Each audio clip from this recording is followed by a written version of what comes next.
Ya, buenos días chicos, espero que todo esté muy bien, los que se conectaron. Eh, Gracias por estar acá, yo creo que quizás no va a haber mucha más participación si es que tienen prueba más tarde, así que probablemente algunos compañeros van a estar dedicados a eso, pero eh, vamos a grabar esta clase igual, para que los que no puedan estar toda la clase o no pudieron conectarse hoy día, la puedan ver igual después, yo se las voy a subir a campus virtual. ¿Ya? Así que en honor al tiempo y para no demorarnos más, solo esta clase. Eh, Vamos a grabar. Ya, estimados estudiantes, muy buenos días. El día de hoy vamos a continuar con las clases de fisiología cardiovascular y específicamente lo que nos convoca hoy día, lo que vamos a ver es ciclo cardíaco y función ventricular.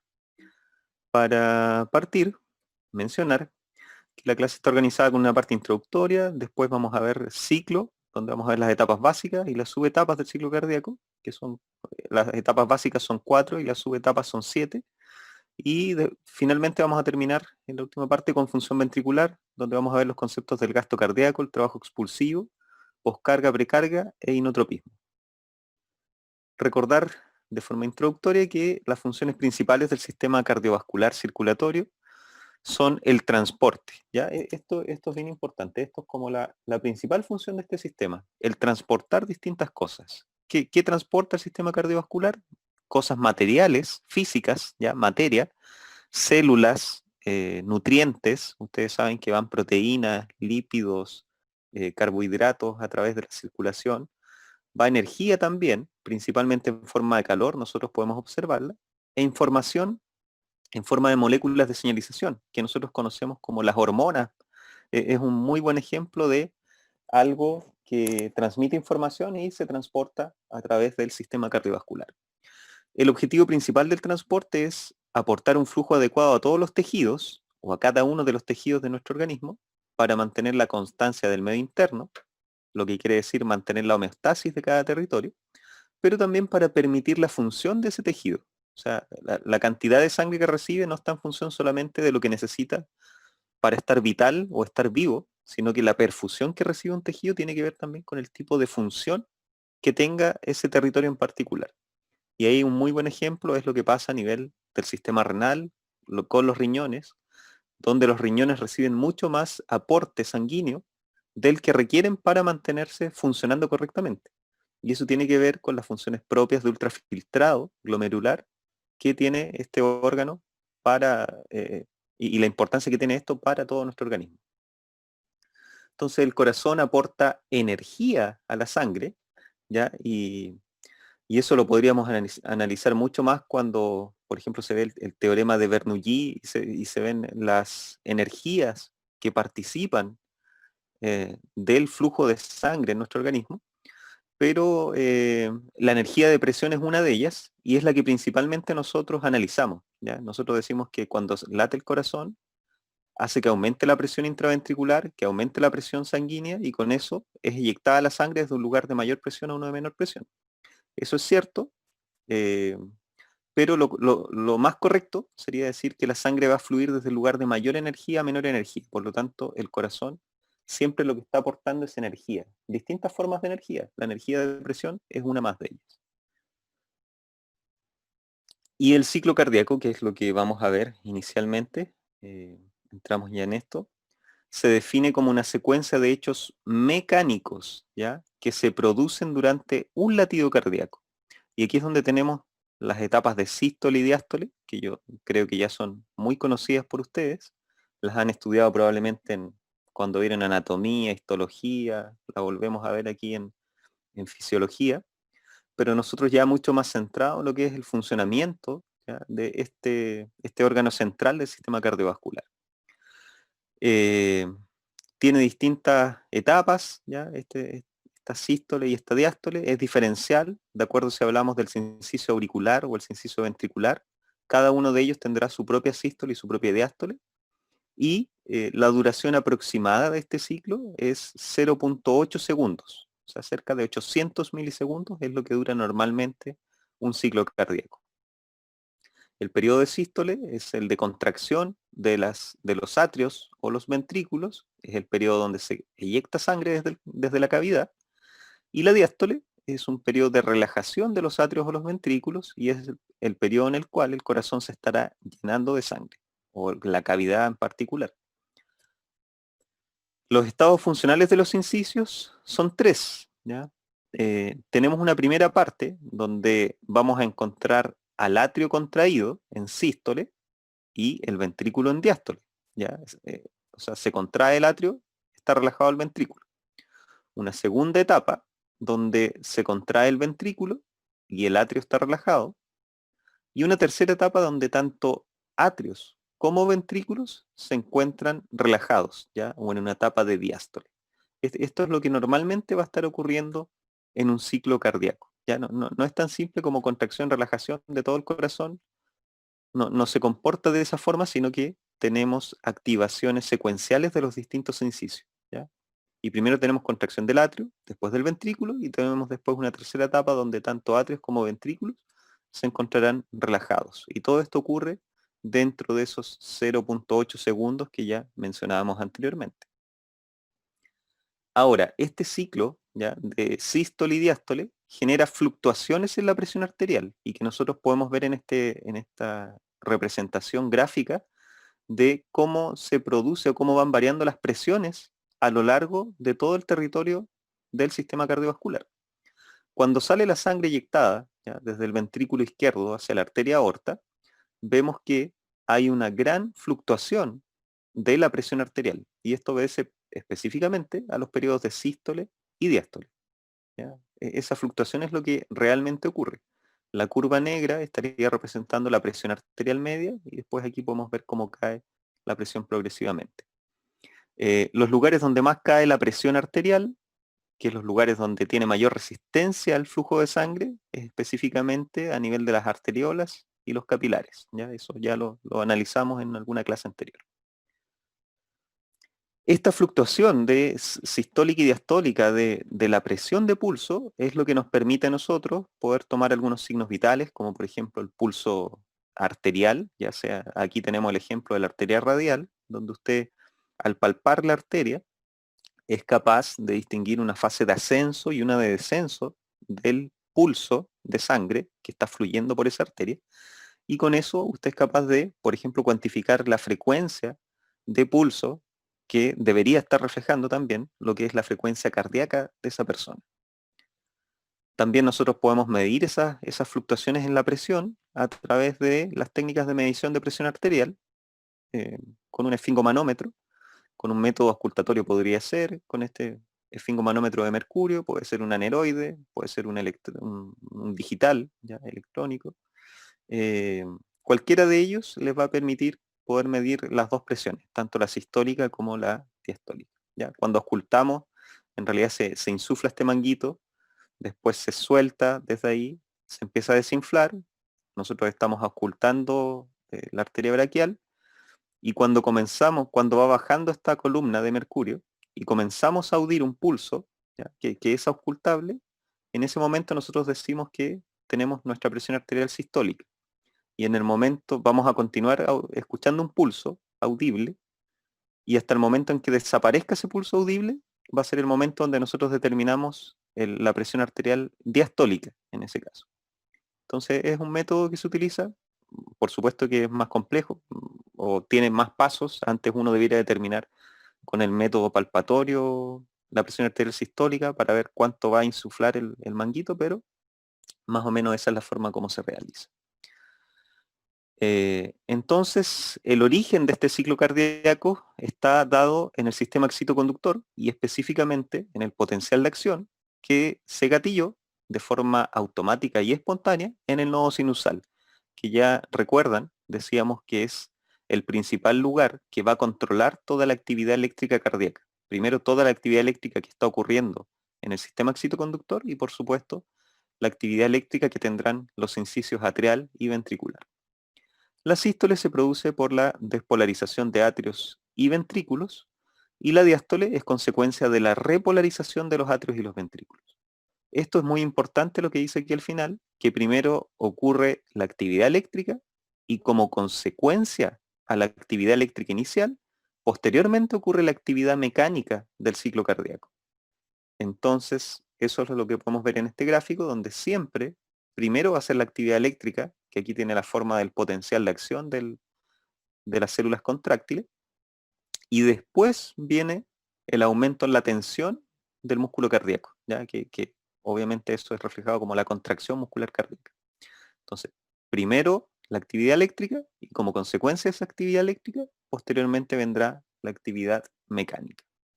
Y aquí dice acoplamiento, excitación, contracción, porque nos muestra también un aumento en la concentración intracitoplasmática de calcio en la fase de meseta, la que tiene que ver específicamente con tanto la fase de meseta, pero también ese mismo calcio es el que participa de la contracción del músculo cardíaco.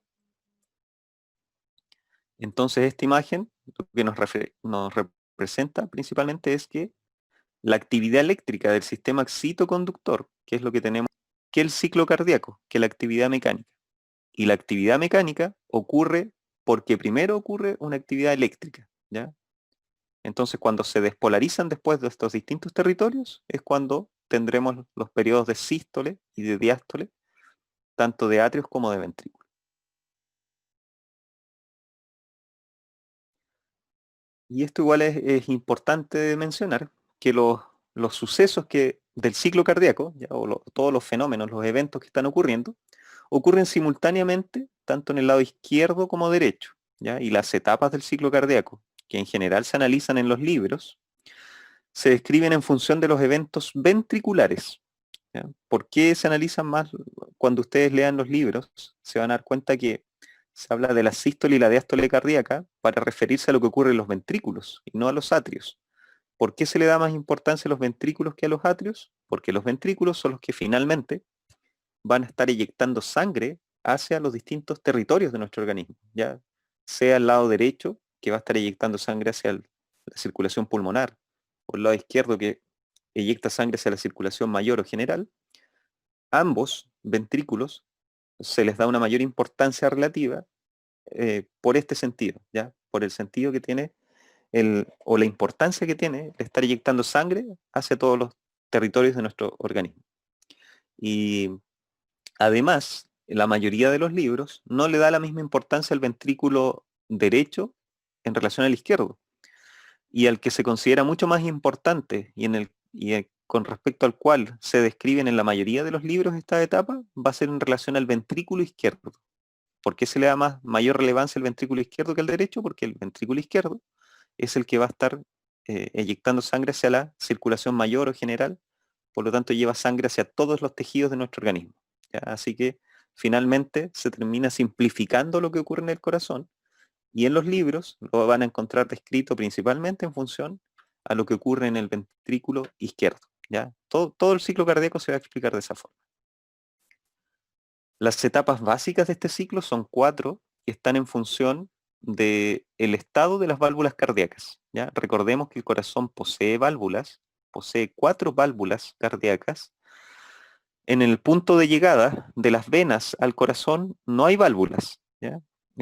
Donde llega, por ejemplo, aquí la vena cava superior, la vena cava inferior, ahí no hay válvulas. De hecho, gracias a eso que no hay válvulas, es que uno puede ver ciertos signos en el examen físico, como la ingurgitación de las venas del cuello, cuando tenemos ciertas condiciones a nivel cardíaco, ¿ya? Que nos podrían estar, o incluso a nivel pulmonar, y nos podrían estar indicando algunas cosas ya importantes. Donde sí tenemos válvulas es a nivel de la división entre atrios y ventrículos. Esas válvulas se conocen como atrioventriculares, ¿ya? Mitral, bicúspide, tricúspide, los nombres que quieran, pero yo las voy a nombrar principalmente como atrioventriculares, para que nos acordemos que van entre los atrios y los ventrículos.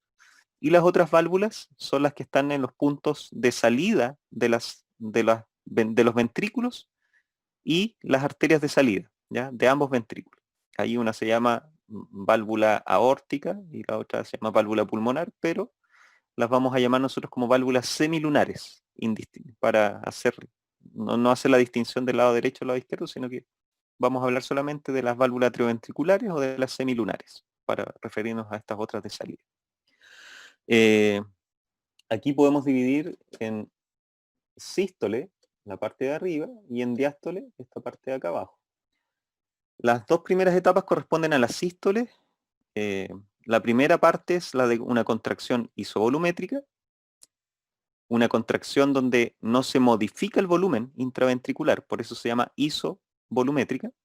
¿Ya? Ese prefijo iso siempre significa como igual, idéntico. ¿Ya? Por lo tanto, isovolumétrico significa igual volumen. Esta es una contracción del ventrículo, pero sin modificar el volumen. Por lo tanto, las válvulas tienen que estar todas cerradas para que ocurra esa etapa. Después ocurre la fase de eyección de sangre desde el ventrículo, que será el momento donde la sangre comenzará, en este caso, a salir a través de aquí, por ejemplo, la arteria aorta, y para eso necesitamos que se abra la válvula semilunar. Después pasamos a las fases de diástole, donde la primera es una relajación también volumétrica, donde se mantiene el volumen, pero el ventrículo se está relajando. Por lo tanto, la presión intraventricular caerá de forma importante, y para que sea isovolumétrico tenemos que tener cerrado tanto las válvulas de entrada como salida del ventrículo. Y la fase 4, que será la etapa de llenado de sangre, donde el corazón se comenzará, o el ventrículo, perdón, se comenzará a llenar de sangre nuevamente porque se abrió una válvula atrioventricular que nos permitirá el paso de sangre desde el atrio hacia el ventrículo, ¿ya? Y que se comience a llenar el ventrículo para nuevamente después poder contraerse y eyectar sangre hacia las arterias de salida. Entonces estas 4 etapas son las etapas básicas del ciclo cardíaco, ¿ya? Y que debiéramos conocer. Aquí un pequeño recordatorio de las válvulas, ¿ya? Ahí tenemos las semilunares, las semilunares por acá, y las atrioventriculares por acá abajo. Tienen número variable de valvas estas válvulas, y todas tienen por función el evitar el flujo retrógrado de sangre. O sea, una vez que pasan por ahí la sangre, la idea es que no vuelva a retroceder, no vuelva hacia a la estructura donde ya había pasado. También estas válvulas, por ejemplo, las atrioventriculares, tienen estas características de poseer estos músculos papilares y estas cuerdas tendíneas o tendinosas que les dan un reforzamiento en relación a la fuerza que pueden aguantar para que precisamente no se produzca ese flujo retrógrado de sangre, se cierran las válvulas y con eso se impide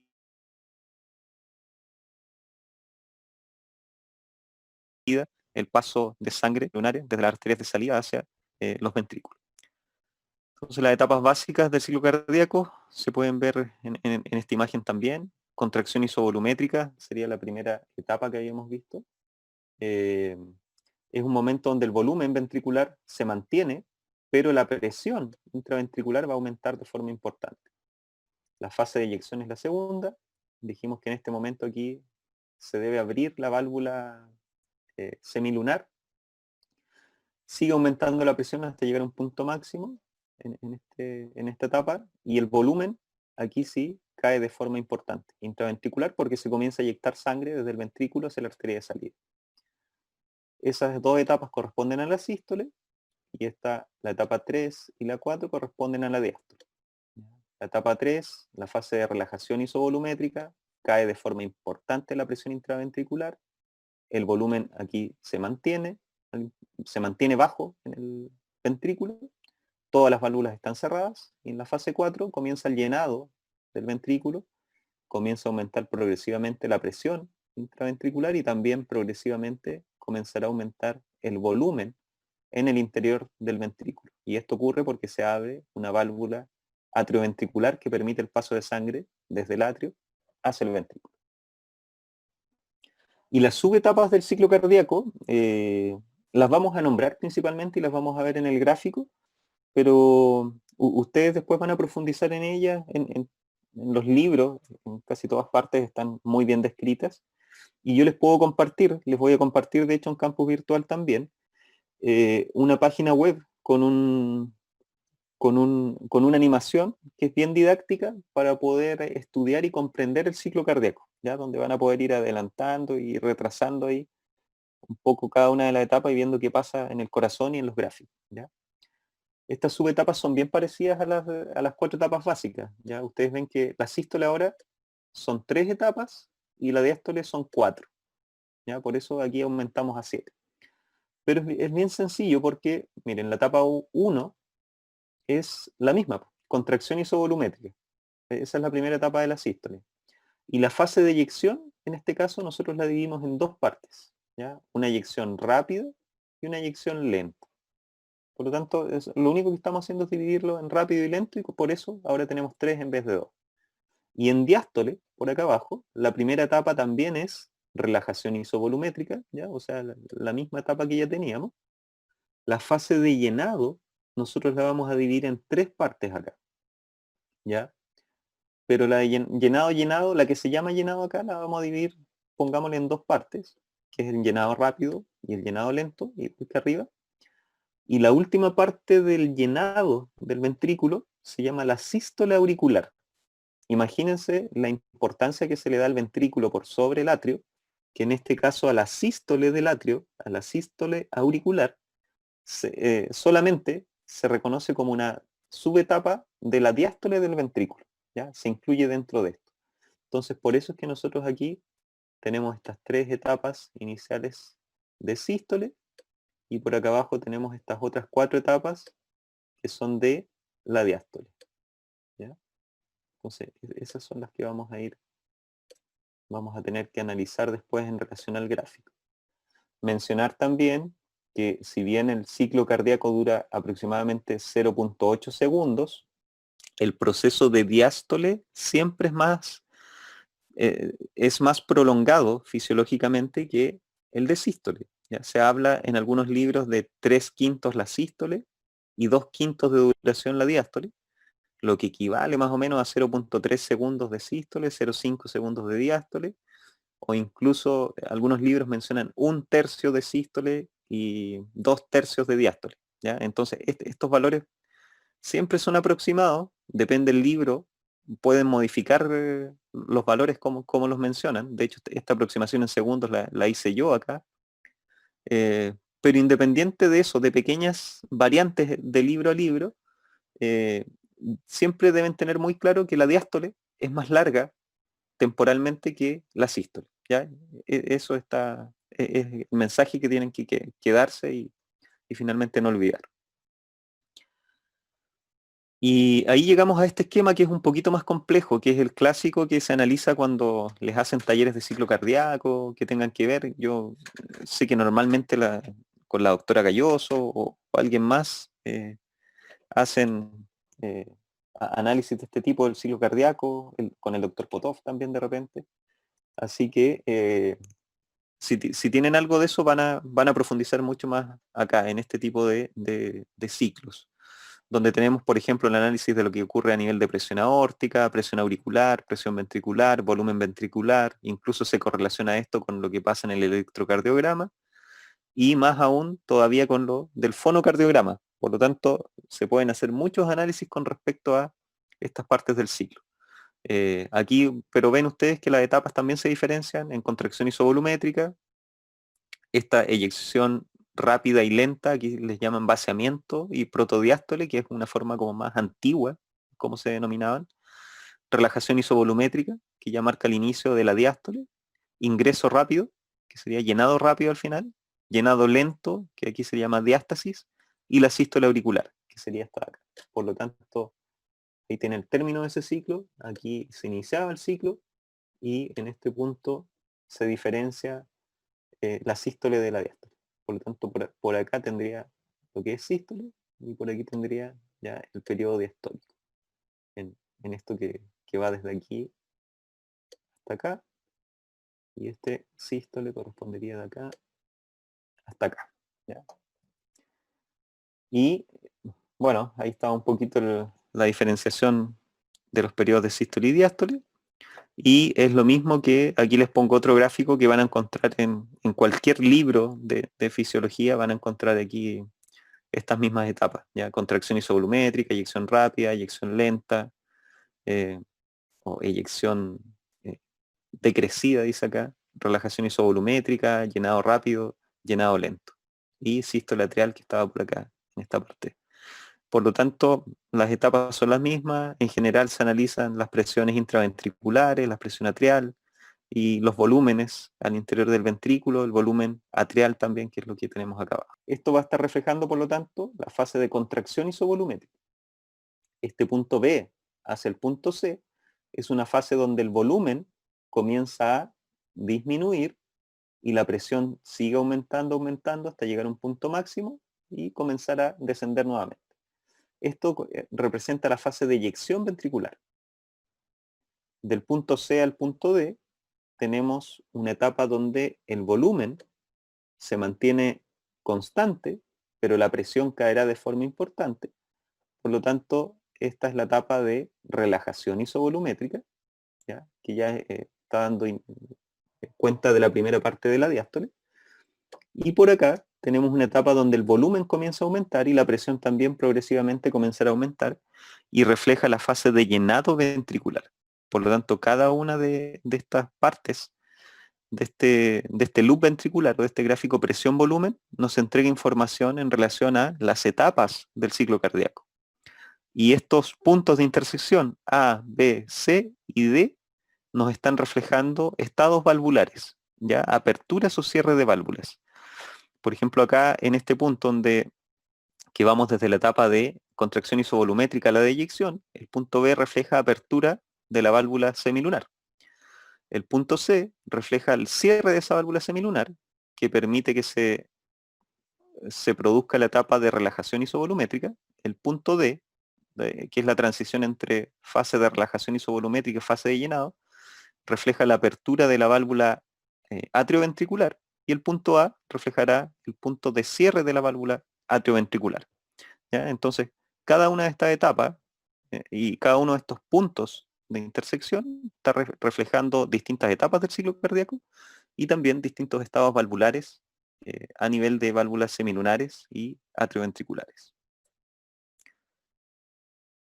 Entonces, finalmente, lo que nosotros tendremos dentro de esta producción del ciclo cardíaco será específicamente esto, ¿ya? Contracciones atriales, ventriculares, que van a estar impulsando la sangre a través de estas distintas cavidades y hacia las arterias de salida para permitir la irrigación, ¿ya? Y el flujo de sangre hacia todos los territorios de nuestro organismo. Función ventricular es lo que tenemos que ver en esta segunda parte de la clase, ¿ya? Va a estar dividido como con una parte de, vamos a ver el gasto cardíaco, el trabajo expulsivo, la poscarga, la precarga y el inotropismo. Función ventricular principalmente hace referencia a varias cosas. Por ejemplo, es importante que tengamos muy claro que la sangre fluye de lugares de mayor energía a lugares de menor energía, ¿ya? Y esa energía podría ser calculada desde el punto de vista matemático-físico con el teorema, la ecuación de Bernoulli, el teorema de Bernoulli.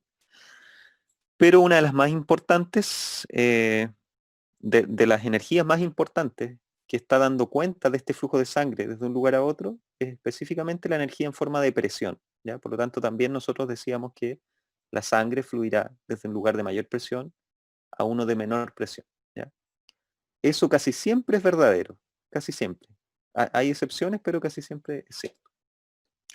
Y la energía de presión, o de forma de presión, se transformará en calor en su trayecto, y es el corazón el encargado de devolver la energía nuevamente a la sangre para poder movilizarla e impulsarla una vez más a través de todo el circuito. Y la función principal de los ventrículos, por lo tanto, será entregar energía a la sangre, ¿ya? Esa es la principal función de los ventrículos. Cuando hablemos de función ventricular, eso es lo que tienen que hacer, entregar energía a la sangre para que ésta pueda continuar circulando a través de todos nuestros tejidos. Y ahí debemos recordar la ecuación general de flujo, que nos dice que un flujo será directamente proporcional a la diferencia de presiones entre dos territorios e inversamente proporcional a la resistencia que se oponga a dicho flujo, ¿ya? Que son las fuerzas de oposición al flujo. Entonces, esto es bien relevante y nosotros ya lo analizábamos en la clase anterior. El gasto cardíaco, primera definición importante, está definido como un volumen de sangre eyectado desde el corazón por una unidad de tiempo. Eyectado desde el corazón quiere decir desde cada ventrículo, y la unidad de tiempo que nosotros consideramos habitualmente es el minuto. Este gasto cardíaco puede ser calculado multiplicando la frecuencia cardíaca por el volumen sistólico. Depende del metabolismo corporal, ¿ya? En reposo es aproximadamente 5 litros por minuto, ¿ya? Recuerden que la frecuencia cardíaca promedio en una persona, ¿ya? En un sujeto normal, debieran estar cerca de 70 latidos por minuto. Y el volumen sistólico, ¿ya? Esto es el volumen eyectado de sangre en cada latido, está cercano a los 70 ml. Por lo tanto, son 70 y 70. Si multiplicamos 70 por 70, eso nos da 4.900, pero ahí estamos hablando de 4.900 ml por minuto. Por lo tanto, eso es equivalente o muy similar a esos 5 litros que se están mencionando ahí. Así que de eso es lo que hablamos, ¿ya? Pero usted, conociendo el volumen sistólico y conociendo la frecuencia cardíaca, podría calcular perfectamente cuál es el gasto cardíaco de una persona. ¿Cuánto puede aumentar este gasto cardíaco? Hasta cerca de 30 litros por minuto. ¿En qué condiciones? En condiciones de una máxima demanda metabólica, ¿ya? Lo que puede ocurrir cuando nosotros realizamos un ejercicio físico de intensidad máxima, ¿ya? Cuando realizamos un esfuerzo físico de máxima intensidad, podemos llegar incluso a aumentar cerca de los 30 litros por minuto nuestro gasto cardíaco. La energía de la sangre se puede ver perfectamente en estos gráficos de presión a lo largo de todo el territorio del sistema cardiovascular, donde vemos cómo el ventrículo izquierdo entrega energía a la sangre, aumentando la presión que llega por acá abajo del ventrículo, la aumenta hasta acá arriba, a cerca de 120 milímetros de mercurio, y después es eyectada hacia la arteria aorta, y ustedes ven que aquí se producen fluctuaciones en la presión que ya conversábamos, hasta en un punto terminal de las arterias, ¿ya? En las arteriolas, comenzar a caer de forma muy importante la presión, y también a nivel de los capilares, que son los lugares donde hay mayor resistencia al flujo. Después, a través de las venas, la sangre circula con una presión bien baja hasta volver al corazón, al ventrículo derecho, donde el ventrículo derecho ustedes ven que no necesita entregar tanta energía en forma de presión a la sangre para que ésta circule a través de la circulación pulmonar.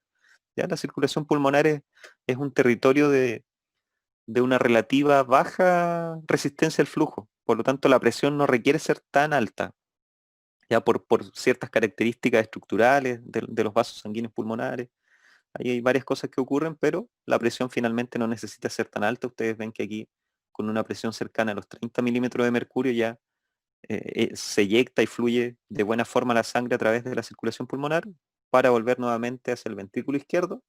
Pero aquí sí, el ventrículo izquierdo requiere ejercer una gran presión para poder eyectar sangre hacia la circulación mayor. Por lo tanto, eso da cuenta también de las adaptaciones morfológicas que tiene el ventrículo izquierdo, con una pared muy grande, con un grosor muy grande del miocardio en comparación al engrosamiento que tiene el ventrículo derecho, que ustedes con seguridad analizaron en su curso de anatomía el año pasado. Entonces, definiciones importantes para nosotros son un volumen diastólico final, que es el volumen ventricular después del llenado. Va a estar aproximadamente entre unos 120 y 140 ml, en sujetos normales, por supuesto, fisiológicamente hablando. Volumen sistólico expulsivo eyectado, ¿ya? Es la sangre expulsada por el ventrículo en un latido cardíaco. Este es aproximadamente 70 ml, es lo que habíamos analizado para calcular el gasto cardíaco. El volumen sistólico final es la cantidad de sangre que permanece en el ventrículo al final de la sístole, o sea, después que se eyectó sangre, cuánto es el residual que nos queda dentro del ventrículo. Recuerden que nunca se eyecta toda la sangre que tiene el ventrículo, se eyecta una proporción, y esa proporción normalmente está cercana o superior a un 50%, es sobre un 50%, ¿ya? Y dependiendo las demandas podría aumentar, pero nunca se eyecta todo, siempre hay un volumen residual que queda ahí, y ese es el volumen sistólico final.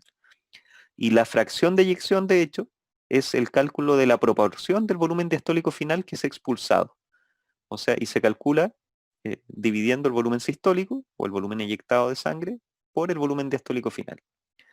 Y se multiplica por 100 muchas veces, y ahí nos da un porcentaje de qué porcentaje de sangre se está eyectando desde el ventrículo. Esta fracción de eyección Ustedes la van a escuchar en sus cursos de medicina interna cuando vean la parte cardiología, porque es bastante útil para evaluar la progresión de enfermedades cardíacas, ¿ya? O enfermedades en control de pacientes cardiópatas, en especial las personas con insuficiencia cardíaca.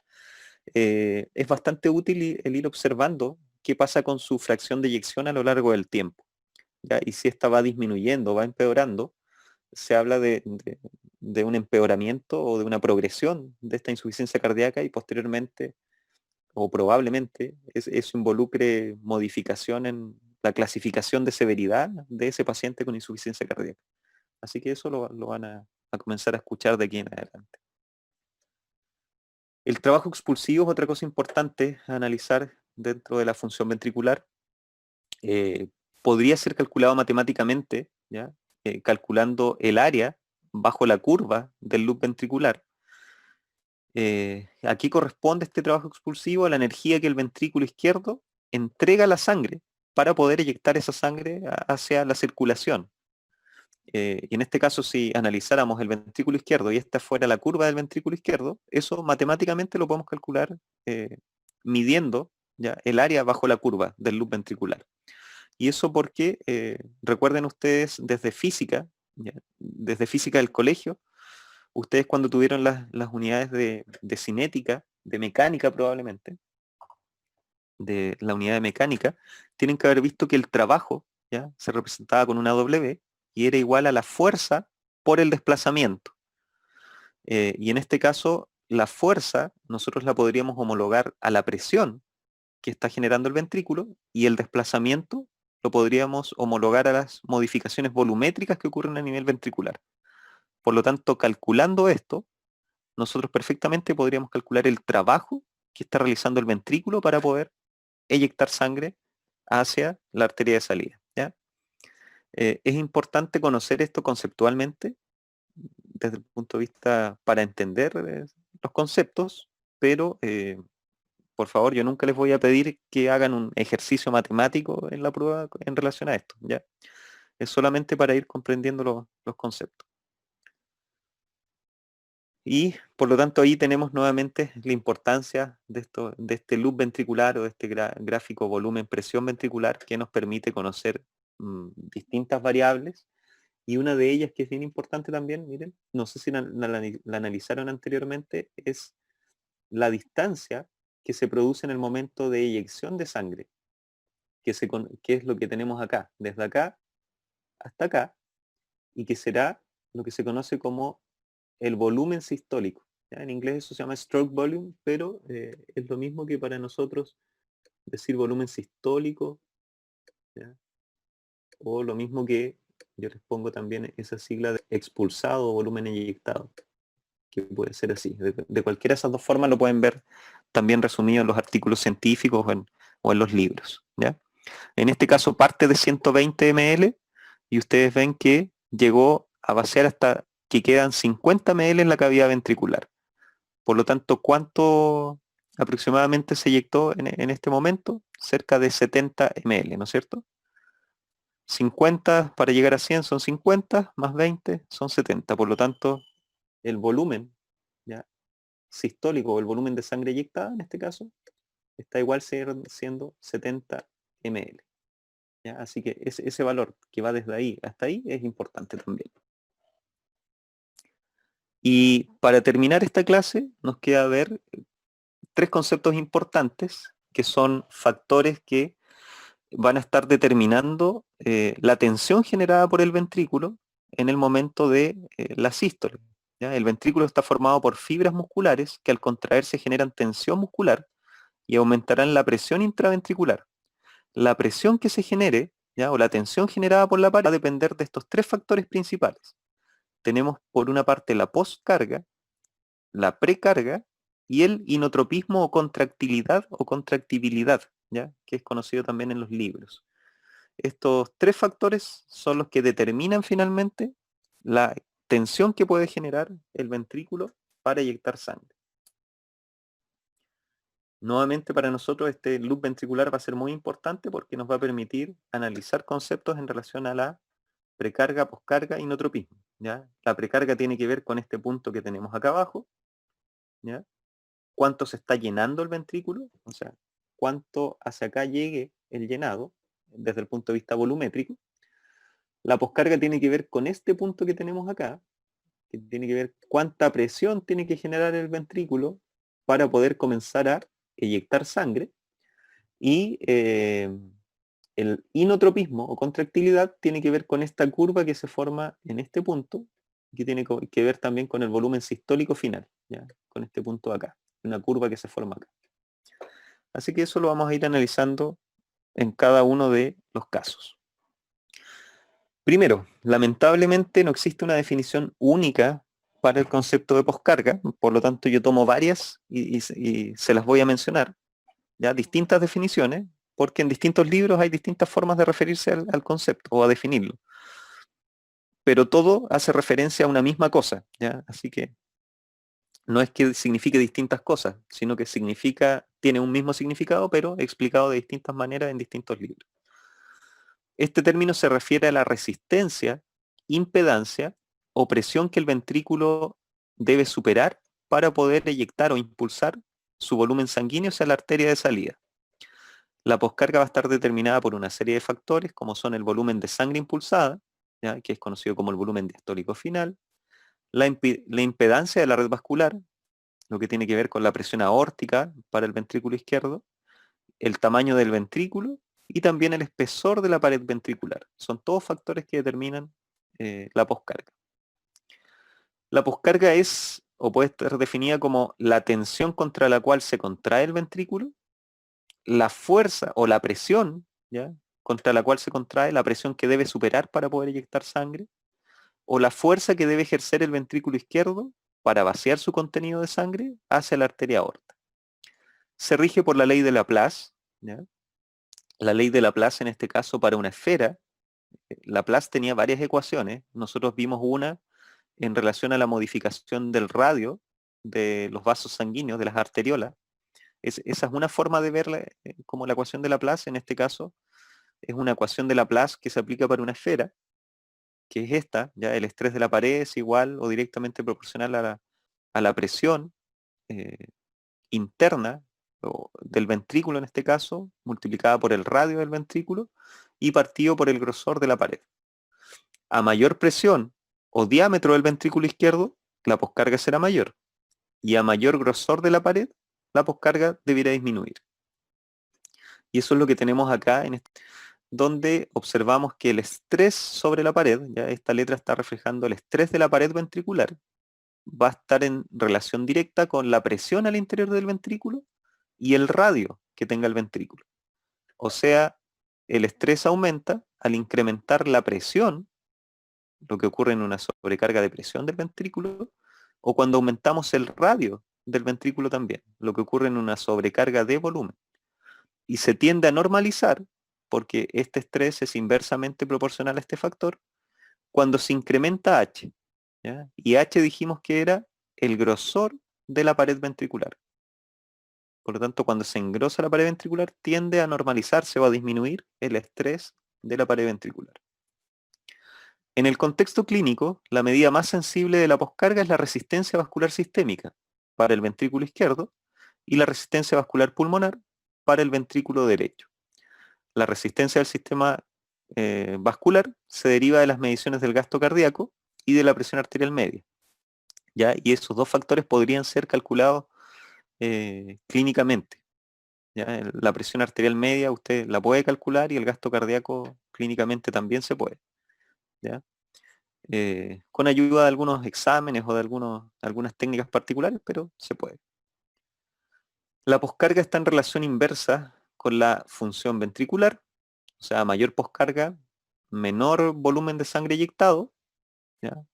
Y eso tiene que ver porque al aumentar la poscarga, aumenta la formación de puentes cruzados entre actina y miosina a nivel del cardiomiocito, en el sarcómero del cardiomiocito, y eso provoca una reducción de la velocidad de acortamiento y una reducción también del volumen sistólico finalmente, ¿ya? Así que por eso la poscarga está en relación inversa con la función ventricular.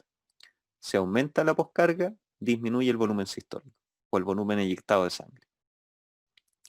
Las variaciones de la poscarga las podemos observar perfectamente en el loop ventricular y ustedes ven que, imagínense que la curva morada es la de una persona en condiciones normales, ¿ya? Donde esta persona al llegar a este punto ya puede comenzar a eyectar sangre, ¿ya? A nivel de esa presión ventricular, acá, pero otra persona con la poscarga aumentada tiene que llegar hasta acá arriba para recién poder comenzar a eyectar sangre. O sea, su ventrículo tiene que ejercer una presión mayor para poder eyectar sangre. Eso es lo que ocurriría. El ejemplo clásico de esto es un paciente o una persona con hipertensión arterial no controlada. O sea, imagínense a cualquiera de sus familiares, chicos, que tiene hipertensión y que se toma esporádicamente sus medicamentos, sus fármacos. Se le olvida tomarse siempre las pastillitas, el enalapril o lo que tenga, o antihipertensivo, y con ello su presión se desregula, anda normalmente elevada, y un paciente que tiene la presión anormalmente elevada es un paciente que tiene una poscarga aumentada y su corazón y su ventrículo tienen que estar ejerciendo una mayor fuerza contráctil para poder eyectar sangre. Y esto no ocurre gratis, sino que ocurre a costa de una disminución también del volumen sistólico, ¿ya? Del volumen de sangre que se eyecta. Vean que la persona de la curva morada eyecta toda esta sangre, pero el que necesita aumentar más la presión y que trabaja con una poscarga aumentada, va a estar eyectando un volumen de sangre mucho menor. Por lo tanto, ese es el costo de tener la poscarga aumentada.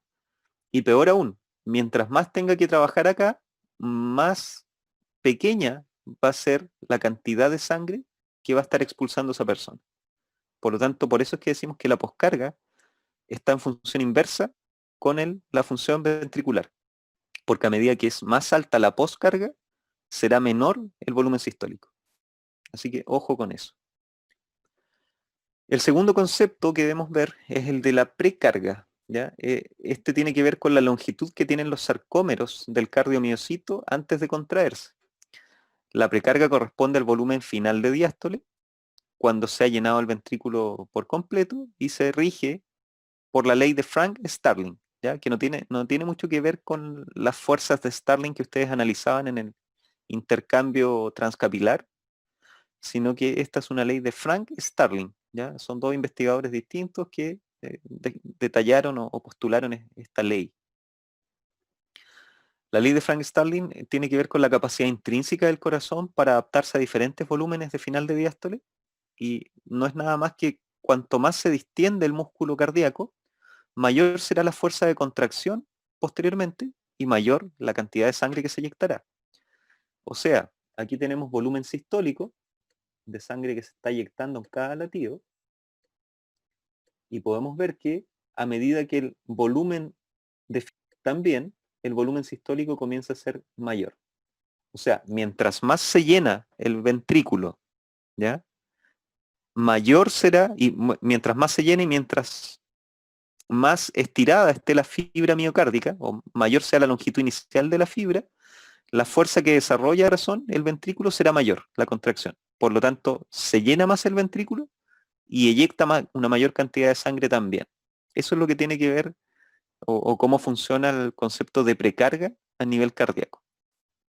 La explicación de esta ley de Frank Starling es que la distensión del sarcómero, la distensión de la fibra muscular del cardiomiocito, al dilatarse más el ventrículo porque se llenó más de sangre, sensibiliza los miofilamentos al calcio, aumentando el número de puentes cruzados activos, por lo tanto se genera mayor fuerza, y la velocidad de reciclaje de ellos también es mayor, ¿ya? Por lo tanto, se contraen más, ¿ya?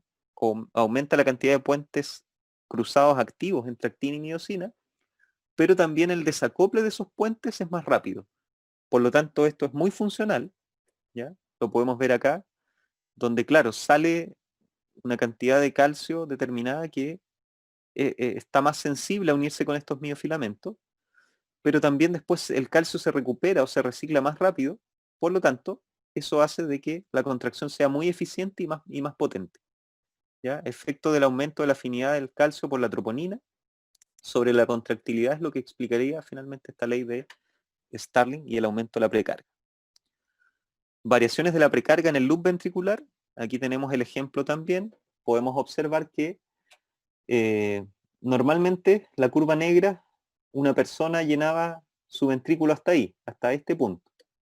Si nosotros llenamos más el ventrículo y seguimos para acá, lo llenamos hasta este punto, eso significará después que la persona de esta curva roja va a eyectar también una mayor cantidad de sangre.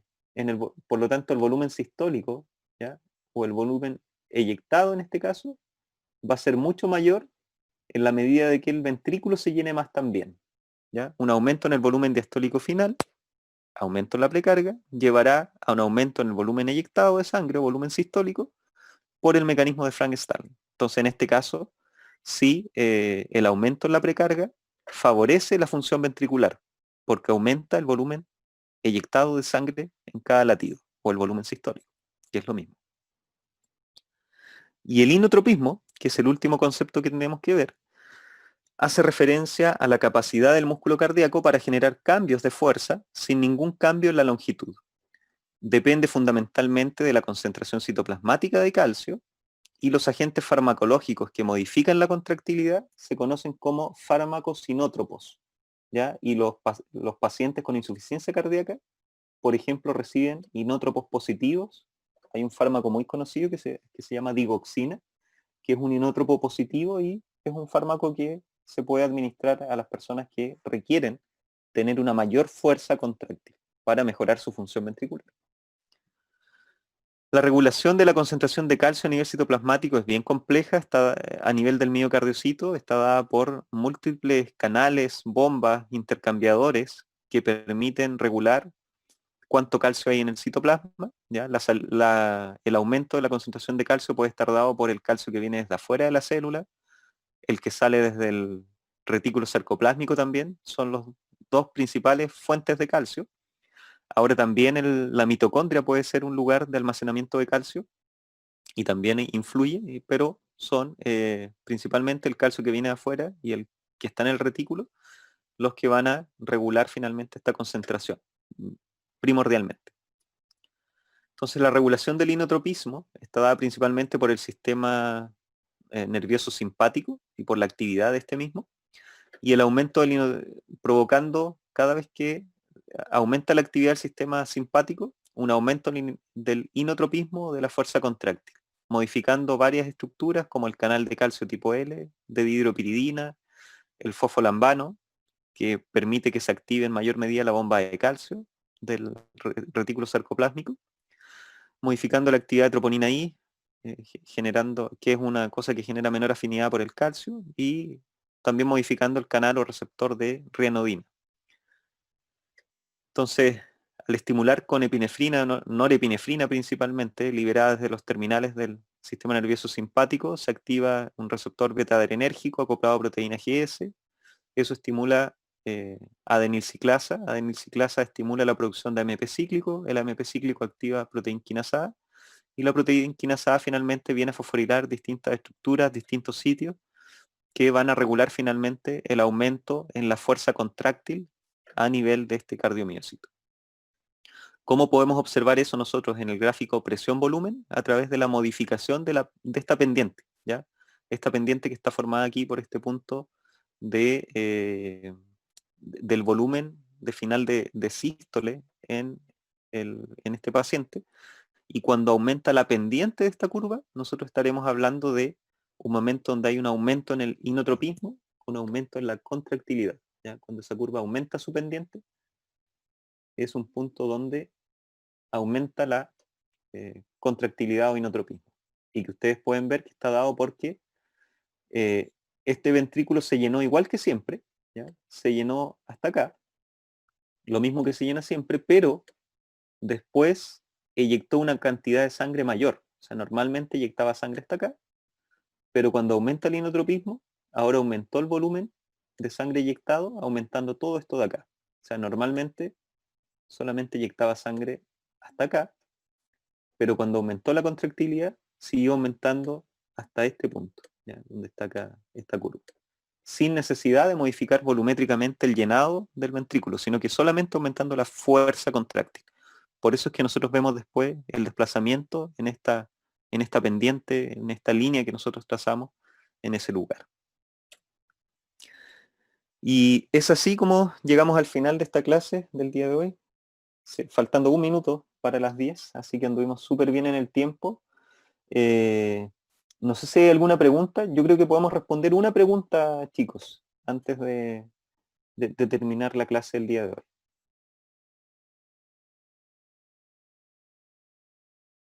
Si alguien tiene alguna consulta, la puede realizar ahora. Si no, dejamos las consultas para la próxima sesión, que sería el día martes, martes 29. ¿Ya? Si no hay ninguna pregunta, chicos, Profe, yo tengo una pregunta. Steffi, la escucho. En el esquema de ciclo cardíaco había una parte que decía como dicrotic notch o algo así. ¿Qué significa Ajá. eso? En el esquema de ciclo cardíaco, ¿en cuál de todos? A ver, porque no me acuerdo cuál. Estoy En la imagen retrocediendo. le salían como varias curvas. Ese. Este. Sí, profe, no el otro, el de colores. Sí, sí. Ahí Ese. dice Sí. dicrotic notch. ¿Qué significa eso? Escotadura dicrótica significa eso. Esa es como la traducción. Y estoy viendo si tengo otro gráfico. Me parece que no tengo el de pulso acá. Pero es como, se conoce como muesca también, como una muesca o escotadura dicrótica a esa parte, y que también se puede ver en el pulso, cuando, no sé si ustedes han visto los oxímetros de pulso, los saturómetros nuevos, ya incluso no tan caros, estos que uno se compra en China, que son baratos, están trayendo como una curva pletismográfica, que muestran un poco como la curva de la onda pulsátil. ¿Ya? Y esa curva también se puede apreciar y se puede ver en, perdón, vamos a traer para acá. Se puede ver en esta figura o en este gráfico del pulso, ¿ya? Porque la onda pulsátil es más o menos así y también ocurre una cosa igual similar y que sigue así. El pulso es muy parecido a eso. Y a esa parte que está ahí se le conoce como escotadura dicrótica o muesca dicrótica, ¿ya? Y representa, me imagino que para allá va la pregunta, ¿qué representa eso? Representa específicamente esto que dice acá, mire, se cierra la válvula aórtica en ese punto.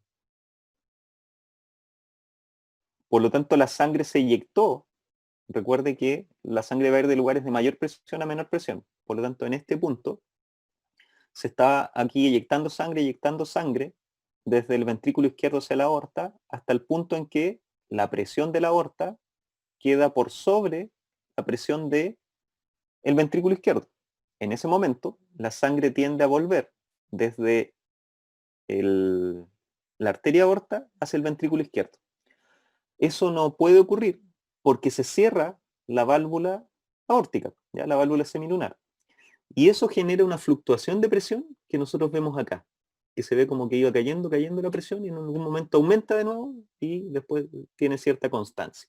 Y eso tenía que ver con algo que vimos en una clase anterior de hemodinamia, cuando la sangre tenía ese intento de volver, pero no podía, y después seguía circulando, ¿ya? Cuando teníamos, por ejemplo, el ventrículo izquierdo acá, imagínense que ese era el ventrículo izquierdo, y aquí teníamos la arteria de salida, que era la aorta, y acuérdense que en el periodo sistólico esa arteria se había dilatado, por lo tanto había almacenado energía potencial elástica, que después en la etapa de diástole, cuando se cierra la válvula aórtica, que sería esta que tenemos acá, y la sangre intentó volver, pero no pudo porque la válvula funciona bien, después no le queda nada más que seguir fluyendo hacia acá, hacia el otro lado.